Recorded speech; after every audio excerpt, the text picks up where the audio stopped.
আলাইকুম ওয়া রাহমাতুল্লাহি ওয়া বারাকাতুহু। ইন্নাল হামদুলিল্লাহি ওয়াহদা ওয়াসসালাতু ওয়াসসালামু আলা মান লা নাবিয়্যা বা'দা আম্মা বা'দ।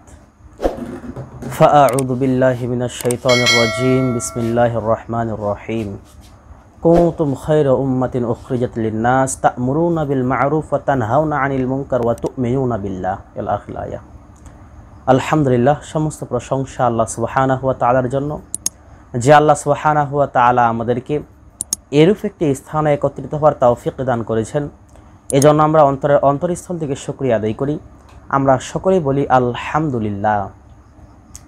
দরুদ এবং শান্তি অবতীর্ণ হোক আমাদের প্রিয় নেতা, আমাদের প্রিয় নবী জনাবি মুহাম্মদ রাসূলুল্লাহ। আমরা সকলেই বলি সাল্লাল্লাহু আলাইহি ওয়াসাল্লাম, যিনার অক্লান্ত পরিশ্রমের মাধ্যমে আমরা এই সুন্দর ইসলামকে ফিরে পেয়েছি, যিনি হচ্ছেন মুসলমানদের নায়ক, যিনি হচ্ছেন মুসলমানদের মডেল, যেনার আদর্শে প্রত্যেকটি মানুষকে আদর্শিত হতে হবে, যেনার তরিকা অনুযায়ী নিজের জীবনকে বাস্তবায়ন না করলে ইহকাল বরবাদ পরকাল বরবাদ। এরূপ একজন নবীর প্রতি দরুদ বর্ষিত হোক। আমরা সকলেই বলি আল্লাহুম্মা সাল্লি আলাইহি আল্লাহুম্মা বারিক আলাইহি। সম্মানিত উপস্থিতি, আজকে আপনাদের সামনে যে বিষয়টি নিয়ে আলোচনা করব তা হচ্ছে আল্লাহ সুবহানাহু ওয়া তাআলা পৃথিবীতে প্রত্যেকটি বিষয়ের দুইটি করে দিক দিয়েছেন। অর্থাৎ এই যে এত আলো জ্বলছে, এর দুইটি দিক রয়েছে, একটি নেগেটিভ আর একটি পজিটিভ।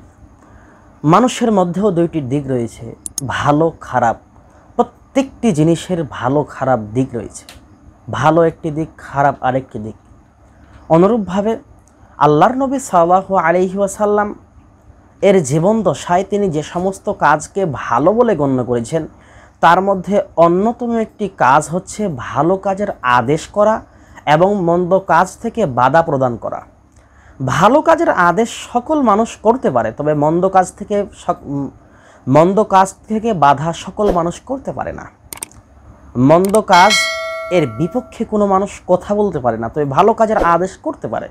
ছোট সন্তানও বলতে পারে ভালো কাজের কথা। তবে আপনি গার্জিয়ান, আপনার করণীয় কর্তব্য খারাপ কাজ থেকে আপনার সন্তানকে বিরত রাখা, পাশাপাশি ভালো কাজের আদেশ করা। কিন্তু আপনি আপনার সন্তানকে যদি শুধুমাত্র ভালো কাজের আদেশ করেন আর মন্দ কাজের নিষেধ না করেন, তাহলে হবে না।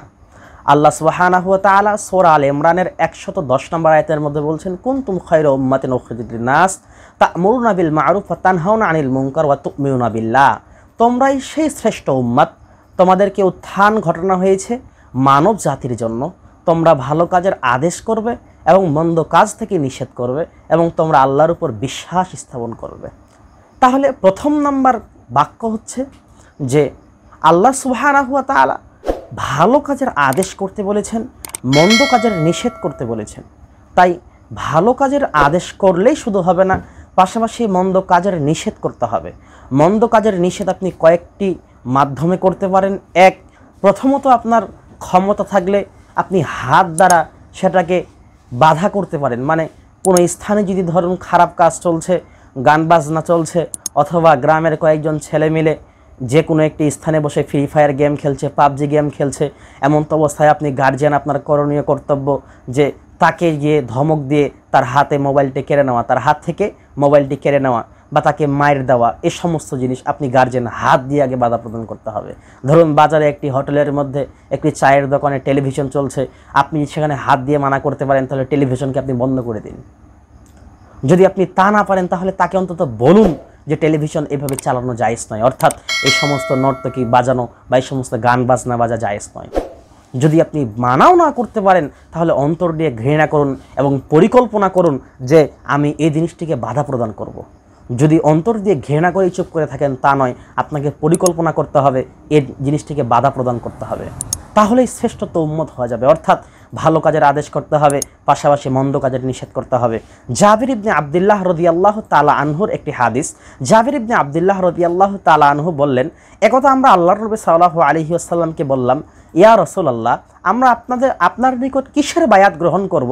আল্লাহর নবী সাল্লাল্লাহু আলাইহি ওয়াসাল্লাম বলছে, তোমরা আমার নিকট 5টি বায়াত করো, 5টি ওয়াদাবদ্ধ হও, 5টি, তাহলে তোমাদের জন্য জান্নাত রয়েছে। জাবির ইবনে আব্দুল্লাহ রাদিয়াল্লাহু তাআলা আনহু বলছেন, আল্লাহর নবী 5টি কি? 1 নাম্বার, আল্লাহর নবী সাল্লাল্লাহু আলাইহি ওয়াসাল্লাম বলছেন যে সন্তুষ্টি অসন্তুষ্টি অবস্থায় সন্তুষ্টি অথবা অসন্তুষ্টি অবস্থায় আল্লাহ সুবহানাহু ওয়া তাআলা এবং তার রাসূলের কথা শ্রবণ করতে হবে ও আনুগত্য করতে হবে। আনুগত্য বিষয় মানে, আনুগত্য এমন একটা বিষয়কে বোঝানো হয়, আনুগত্য বলা হয় আল্লাহ রাসূল সাল্লাল্লাহু আলাইহি ওয়াসাল্লামের উপর কোরআন নাজিল করা হয়েছে অসংখ্য স্থানে আনুগত্য, আতিউল্লাহ ওয়া আতিউর রাসূল ওয়ালা তুবতিলু আমালুকুম, আতিউল্লাহ ওয়া আতিউর রাসূল। আল্লাহ সুবহানাহু ওয়া তাআলা এভাবে বিভিন্ন আয়াতে ভিন্ন ভিন্নভাবে বলেছেন, অর্থাৎ আল্লাহর আনুগত্য করতে হবে, তার রাসূলের আনুগত্য করতে হবে। যদি এই দুইজনের আনুগত্য কোনো ব্যক্তি না করে তাহলে তার আমল নষ্ট হয়ে যাবে। অথবা আল্লাহ এবং তার রাসূলের আনুগত্য করতে হবে এবং নেতার কথা শ্রবণ করতে হবে। যদি নেতা হক কথা বলে থাকে, যদি শিরক না করতে বলে তাহলে তার কথা শুনতে হবে। তবে সে যদি গুনাহের কাজ করতে বলে বা খারাপ কাজ করতে বলে তাহলে তার কথাকে প্রত্যাখ্যান করতে হবে, ছুঁড়ে ফেলতে হবে। তাই ভালো কাজের আদেশ করতে হবে, মন্দ কাজের নিষেধ করতে হবে। আল্লাহ নবী সাল্লাল্লাহু আলাইহি ওয়াসাল্লাম প্রথম বলছেন যে সন্তুষ্টি অথবা অসন্তুষ্টি অবস্থায় কথা শ্রবণ করতে হবে ও আনুগত্য করতে হবে। 2, সচ্ছল ও অসচ্ছল অবস্থায় আল্লাহ সুবহানাহু ওয়া তাআলা এর পথে ব্যয় করতে হবে। আপনার ধন সম্পদ থাক বা না থাক, আপনি এখন কামাই আপনার কম, তাও আপনাকে দান করতে হবে। আপনার রোজগার বেশি হলেও আপনাকে দান করতে হবে। যখন বেশি হবে তখন বেশি দান করবেন। এখন কমে গেছে, এখন দান করে আল্লাহকে বলুন যে আল্লাহ তুমি আমার রোজগার বৃদ্ধি করে দাও, তুমি আমার ইনকামকে বৃদ্ধি করে দাও। তাই খাদ্যর ভয়ে নিজের সন্তানকে মেরে ফেলছেন, খাদ্যর ভয়ে অসংখ্য সন্তানকে হত্যা করছেন, এর জন্য কাল কিয়ামতের দিন আপনাকে দোষী সাব্যস্ত হতে হবে। আল্লাহর নবীর 3 নম্বর কথা, ভালো কাজের আদেশ করো, মন্দ কাজের নিষেধ করো। ভালো কাজের আদেশ করো, মন্দ কাজের নিষেধ করো। 4 নাম্বার, আল্লাহ নবী সাল্লাল্লাহু আলাইহি ওয়াসাল্লাম বলছেন তোমরা আল্লাহ সুবহানাহু ওয়া তাআলার কথা বলো। আল্লাহ সুবহানাহু ওয়া তাআলার কথা বলতে তোমাদের পিছনে কোনো নিন্দুকের নিন্দাকে তোমরা পরোয়া করিও না। অর্থাৎ ধরুন আমি আজকে আপনাদের সামনে কথা বলছি, আমার পিছনে অসংখ্য মানুষ কথা বলতে পারে, খারাপ কথা বলবে, এটাই স্বাভাবিক। আল্লাহর নবীর পিছনে মানুষ কথা বলেছে, আমরা তো সাধারণ মানুষ, আমাদের পিছনে মানুষ কথা বলবে, এটাই স্বাভাবিক। তাই যখন যেই স্থানে আল্লাহ রাসূলের কথা বলা হয় তখন সেই স্থানে পিছন থেকে কিছু মানুষ কথা বলতে পারে, নিন্দা করতে পারে, মানুষ গীবত করতে পারে। তাদের গীবতি কথাগুলিকে কানে নেওয়া যাবে না এবং দাওয়াতি কাজকে বন্ধ করা যাবে না। 5 নাম্বার কথা, আল্লাহর নবী সাল্লাল্লাহু আলাইহি ওয়াসাল্লাম বলছেন যে আমি যখন মক্কা থেকে মদিনায় সফর করব, আমি যখন মক্কা থেকে মদিনায় হিজরত করব, তখন তোমরা আমাকে সাহায্য করবে এবং তোমরা অনুরূপ আমাকে নিরাপত্তা দিবে। যেমন নিরাপত্তা দাও তোমাদের নিজেদেরকে, যেমন নিরাপত্তা দাও তোমাদের স্ত্রীদেরকে, যেমন নিরাপত্তা দাও তোমাদের সন্তানদেরকে। এই 5টি কাজ যদি তোমরা করতে পারো তাহলেই তোমাদের জন্য জান্নাত। এই হাদিসটি আপনারা পাবেন সহিহ ইবনে হিব্বান হাদিস নাম্বার 7012 এবং সিলসিলা সহিহা হাদিস নাম্বার 67। এই সমস্ত হাদিস গ্রন্থে আপনারা এই হাদিসগুলি পাবেন।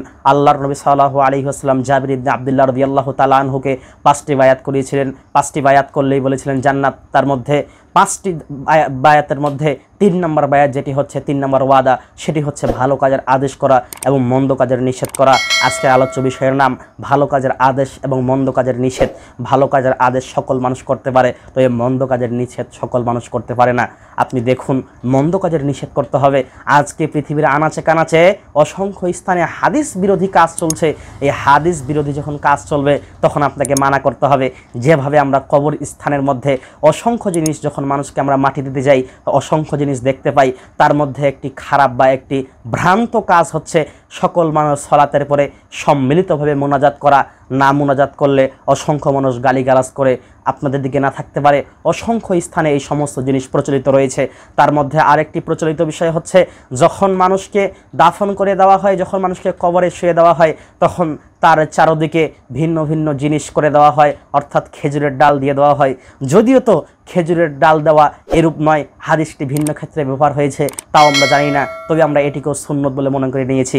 আরও অসংখ্য, যেরকম আল্লাহ নবী সাল্লাল্লাহু আলাইহি ওয়াসাল্লাম আলী রাদিয়াল্লাহু তাআলা আনহু তার জামাতাকে বলছেন, আলী তুমি কোনো উঁচু কবর ছাড়বে না, সব উঁচু কবরকে ভেঙে চুরে চুরমার করে দাও। তুমি কোনো প্রকার ছবি মূর্তিকে ছাড়বে না, সব ছবি মূর্তিকে ভেঙে চুরে চুরমার করে দাও। অথচ আপনি দেখুন, আমি ঘরের মধ্যে শোকেজের মধ্যে ছবি মূর্তি রেখেছি, ছবি মূর্তি রাখা যাবে না। এই সমস্ত জিনিস হচ্ছে খারাপ। আমরা যদিও ভালো কাজের আদেশ করি, তবে মন্দ কাজের নিষেধ করতে পারি না। দেখুন আপনার ছোট্ট মেয়েটাকে আপনি একটি পুতুল কিনে দিয়েছেন বা টেডি বিয়ার আপনি কিনে দিয়েছেন, যা দ্বারা সে খেলে, যার মধ্যে সে ঘুমায়, যেটাকে নিয়ে সে ঘুমায়, অথচ এটি হচ্ছে ধোঁকা। তার কোনো জীবন নেই, অথচ পুতুল তৈরি করা হয়েছে। এই সমস্ত পুতুল নিয়ে আপনার বাচ্চাকে খেলতে দিবেন না। এটাই হচ্ছে খারাপ কাজ থেকে নিষেধ করা। এই কাজটি আপনি নিজেও করেছেন, অথচ আপনার সন্তানকে আপনি নিষেধ করলেন না যে তুমি কোনো প্রকার ছবি আঁকিও না, বা তুমি অপ্রয়োজনীয় কোনো প্রকার ছবি তুলিও না, মোবাইলের মধ্যে রাখিও না। আপনি দেখুন এই সমস্ত জিনিস হচ্ছে ভ্রান্ত। আসুন আল্লাহ সুবহানাহু ওয়া তাআলা আমাদেরকে ভালো কাজের আদেশের পাশাপাশি মন্দ কাজের নিষেধ করা তৌফিক দান করুক। আমরা আসলে আল্লাহুম্মা আমিন। আল্লাহ আমাদের মধ্যে যে সমস্ত মন্দ নিন্দুক কাজ রয়েছে, তুমি এই সমস্ত কাজ থেকে আমাদেরকে রক্ষা করো, আমাদেরকে বাঁচিয়ে রাখো, এবং আমাদেরকে তুমি জান্নাতুল ফেরদাউস দান করো।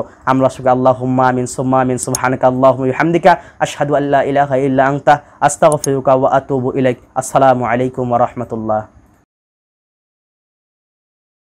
আপনাদের সামনে আরেকটি কথা, আপনারা যে সমস্ত মানুষ পৃথিবীর যেখানে আনাচে কানাচে আপনারা এই সমস্ত কথাবার্তা শুনছেন, আপনাদের কাছে আকুল আবেদন যে আপনারা দোয়া করবেন আল্লাহ সুবহানাহু ওয়া তাআলা আমাকে এবং আপনাদের সকলকে আল্লাহ যেন দ্বীনের পথে অটল রাখে। এবং পরিশেষে আরেকটি কথা বলছি, আমি যে সমস্ত কথা বলছি আমার কথার মধ্যে যদি ভুল হয়ে থাকে তাহলে আপনারা অবশ্যই কমেন্টে জানিয়ে দিবেন, এবং আপনারা অবশ্যই এর মাধ্যমে ইসলামের সাথে থাকুন, আমাদেরকে আপনারা উৎসাহ দিন। আমরা সকলে বলি আল্লাহুম্মা আমিন। আল্লাহ তুমি আমাদের দাওয়াতি কাজকে কবুল করো। আমরা সকলে আল্লাহুম্মা আমিন।